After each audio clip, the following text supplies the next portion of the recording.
এটা একটা medical trial.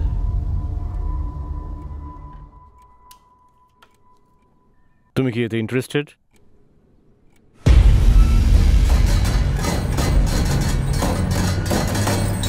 আমি দেখেছি যে ট্রায়াল সাবজেক্টদের কি করা হয়। আমাকেও একদিন ওই চেয়ারের উপরে বসিয়ে দেখো।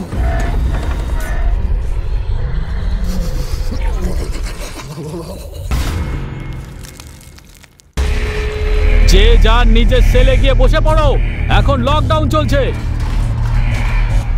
তোমার নতুন কয়েদি মরে গেছে। টেস্টের জন্য তোমার নামও বাছা হয়েছে। আর কি তুমি আশা করতে পারো?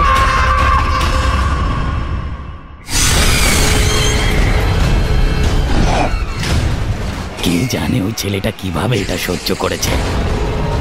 আমি 9 বছর পর্যন্ত অস্ত্রশস্ত্রের প্রোফাইল তৈরি করেছি, তুমি কিছুই করোনি। তাতে কি কিছু যায় আসে? ভগবান তোমার আত্মার শান্তি কামনা করুক আর তোমাকে মুক্তি দিক, তোমাকে নরকের থেকে বাঁচাগার স্বর্গে পাঠিয়ে দিক।